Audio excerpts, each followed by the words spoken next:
Right, welcome back to Higgsy's Man Cave, and it's like Christmas Day for people of for blokes of my age. For all blokes, this is better than Christmas Day. So all the powder coating's come back, so I'm just going to take all the wraps off now and see what we've got. I wasn't too sure about this doing the exhaust pipe, but it needed something doing to it, so I decided to just powder coat the whole lot and see how that looks. It's certainly well wrapped, but oh yeah, I took the original screw-on bit off the barrel and put it onto the end of the pipe, so I didn't powder coat the threads. So we've still got that. So let's have a look how it looks. Yeah. Who needs Christmas when you can have it? Your powder coating done, eh?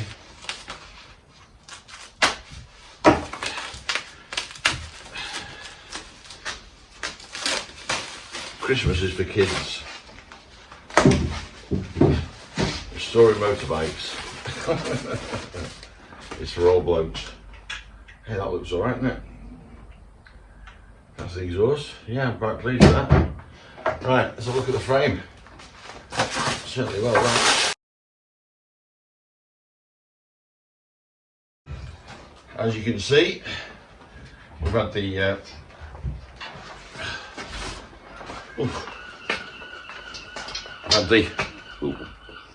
side stand lug repaired there by Paul, so that's all repaired and powder coated, so that's good.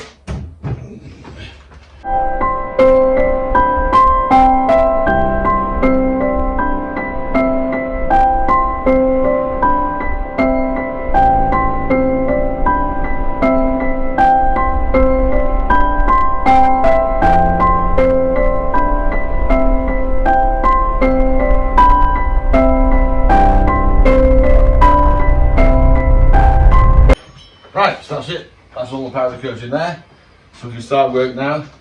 And I think the first thing to do will be to get the new bearings on and get the yokes back on it.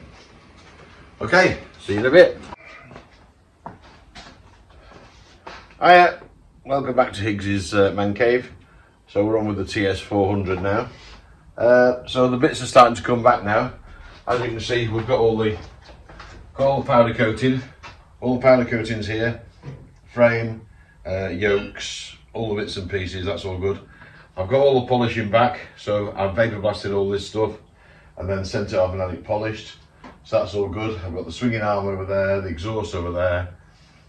So I've got all the bits I need. I've got a few more new bits and pieces, including some new handlebars after I found out the old ones were bent. And that's, we're ready to start the build. So yeah, so here we are with the engine. This is where we're at the moment. So everything was vapor blasted, as we said before. I've rebuilt the gearbox and I've put the new bearing on one side of the crank and fitted the crank into the left side crankcase. That's all good. I've got my new crank seals. There's the old ones. They're the old crank bearings. So there's the new seals to go on. The crankcase is jacked up on a piece of wood, so the crank shaft can poke through. So that's all ready. That's all ready for the top half to go on. But I'm just heating up the right hand side crankcase because the new bearing presses into that first and then pushes onto the end of the crankshaft. Well, we have to fit the new crank seal first. So the new crank seal, we'll just push that onto there. That pushes on nicely. So the new crank seal goes on there. When I finish heating this up, the bearing's currently in the freezer. I'm going to drop that in, and then once the new crank bearing is in that side, I'm then going to join the two halves together with the new gasket and bolt it all together, and then crack on with the build. Right, the moment of truth. Let's see if these two crankcase halves fit together.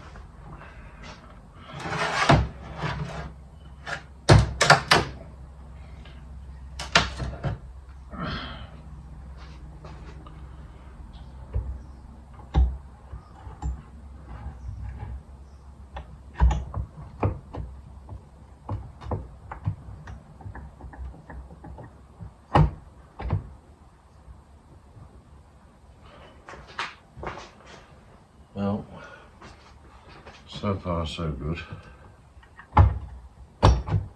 Oh, that sounded positive. A little bit of gentle tapping.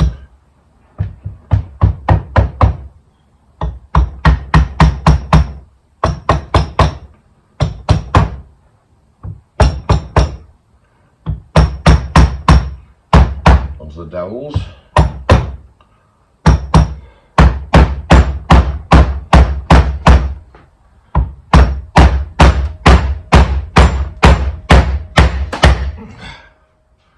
Yeah, that's just pushing it through the bearing.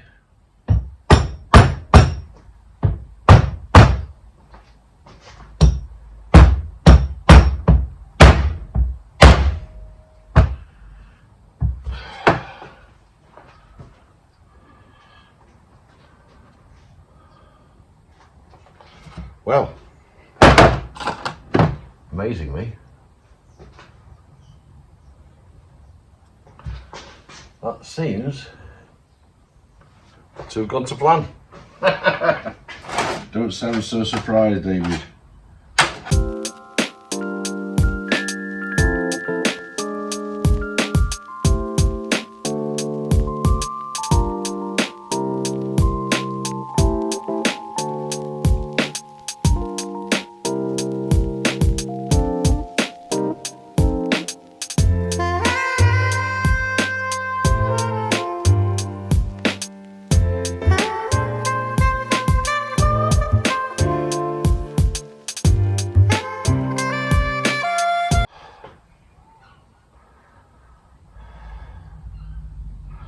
Right, there you go. Crankcase back together. Okay, on with the engine build. Crankcases are together, so we'll crack on putting the rest of it back together.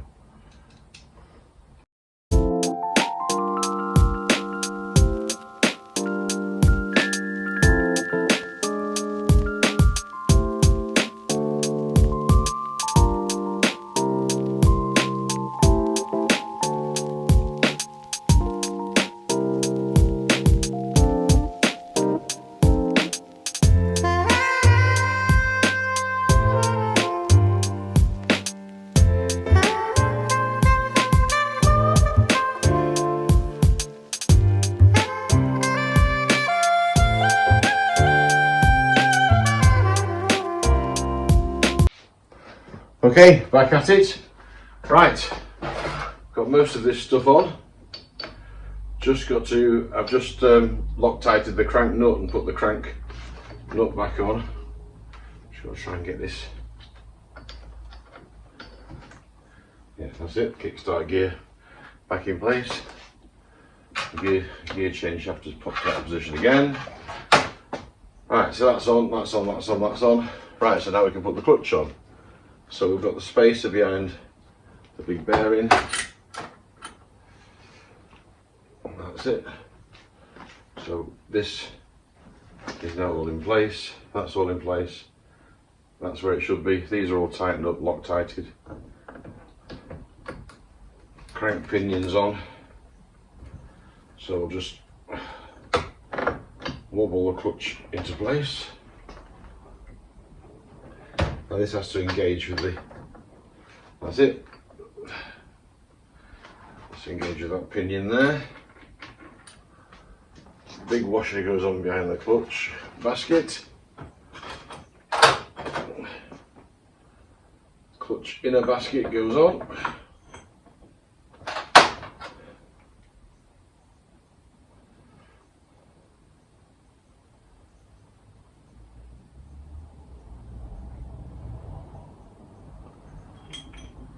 And the washer,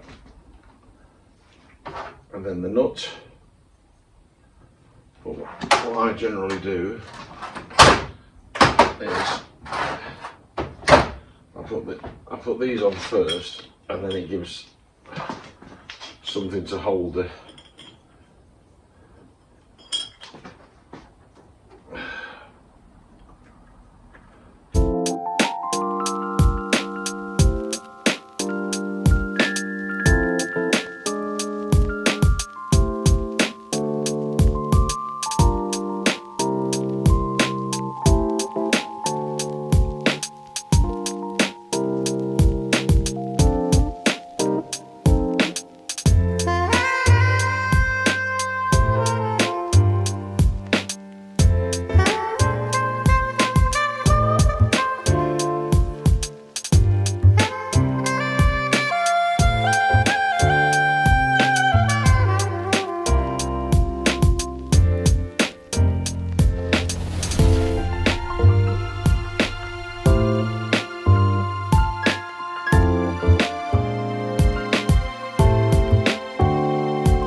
Done.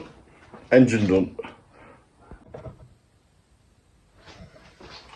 Hi, welcome back to my Higgsy's Man Cave on the TS400. So I've now spoke to the front wheel up and I'm now going to true it up and spin it and tighten all the spokes. So this is how I do it. I'm no expert, I'm not saying this is the right way to do it, I'm just saying this is how I do it.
Right, we're pretty close now, but right, let's have another look. And put the spoke back up to it again. Give it a spin.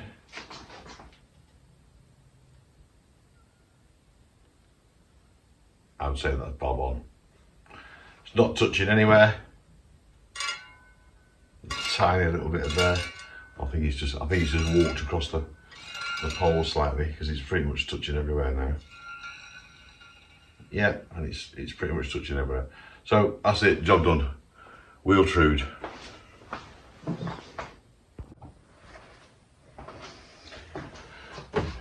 Right, so the wheels are done. Whilst I was doing the engine, this engine's only done 3,000 miles, 2,937 miles. I thought, well, the piston looks absolutely fantastic. I've took the rings off and vapor blasted it just to get all the crud out of the ring grooves so the rings can't possibly stick. But I thought, while I'm at it, I'll just check the ring gaps. And how you do that is you just take one of the rings, pop it into the groove, into the cylinder wall, just tap it down with the piston, and you measure the gap at the end of the ring. And it's supposed to be 0.2 of a mil, which is about 10 thou. Well, these are the original rings. And as you may or may not be able to see there, the gap is horrendous. It's about 3.5 mil, not 0.3 of a mil, 3.5 mil. They're basically worn out. So the piston's great, and the engine's great, but the original rings, even though they weren't done 3,000 miles, worn out. I mean, it's done 3,000 miles over 40 years, so it's never really been any distance, and I don't know how it has. In actual fact, I'm just looking at the other ring, and even just looking at it, you can see it's ridiculously thin on one side. That's there at the top compared to that there. In fact, let's get the verniers on it. Let's get technical. So this end at the front measures, let's say 2.7 mil. At the back end, where you can visibly see it's reduced, 2.08 mil. So it's almost a third reduced. You can visibly see it's much thinner on this side than it is over here. So they're knackered, completely knackered. But the bore is absolutely fantastic, the piston's fantastic. So, thanks to good old Martin Crooks at Crooks Suzuki, genuine new old stock TS400 piston rings, standard. How good is that? So let's just check to see what they look like. And again, let's just visually check what they look like. You can see how thick they are at the top, and how thick those are. You probably can't see on the video, but I can see it from here, and I've got glasses on. This is a lot thicker. So that's the old one. So let's check it. Let's ring gap it. So let's just stick it in the bore there. Slide it down with the piston just to make sure it's centrally located.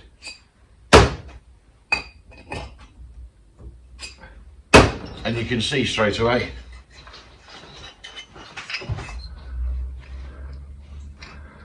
There is the ring gap. Here's my verniers, sorry, my gauges, and that's at 2.5, which is 10 thou. And I could just get it in. I could just about get that in. So they're perfect. So thanks, Martin.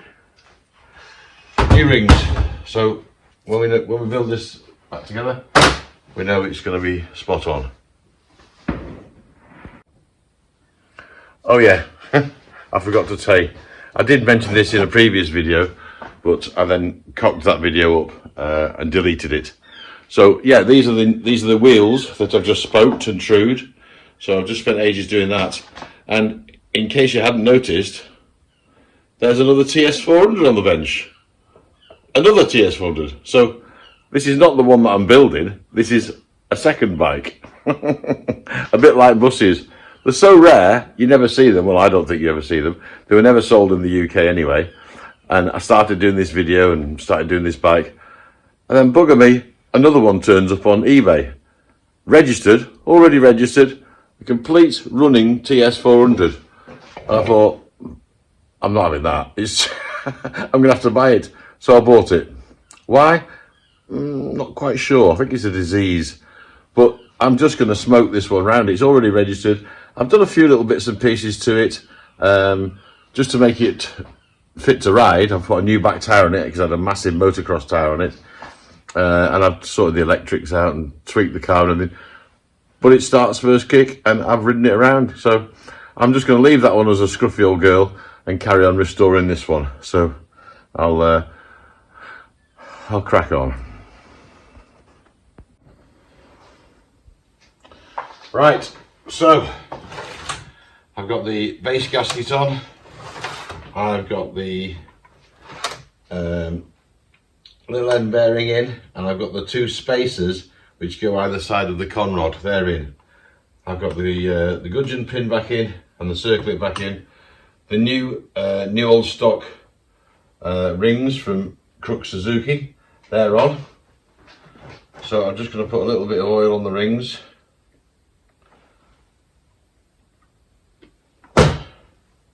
Just to lubricate them a little bit. So stop them sticking when we first put it together. And we're going to get the barrel, which I've honed. So I've just got a honing tool and just gone lightly down it, and just, you can probably just see a few scratch marks in there from the honing. Nothing too aggressive, just a very light hone. And give it a good smear of 2-stroke oil. Rub that all the way around to help the piston in. And then it's time for the moment of truth.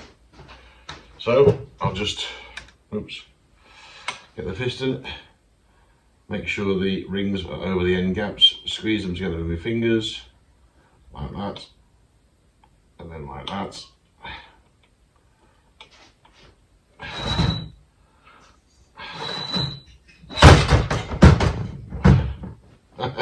This piston's still hot because I heated it up to get the gudgeon pin to slide in nicely.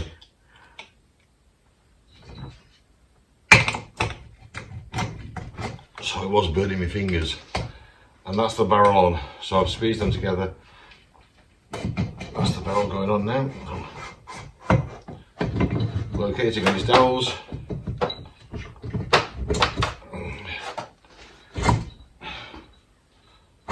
Boom. There we go. There's the piston in the barrel. Right. I think that's enough for today. I don't want to work too hard. I'm retired, you know. So there it is. There's the finished engine. Cylinder head on. All done. All ready to go back in the frame. Wheels are all done. Ready to have the new tyres put on. New tyres are over there behind the kettle. And there's the frame. So I'm just waiting for the zinking. And then as soon as the zinking comes, it can all start going together.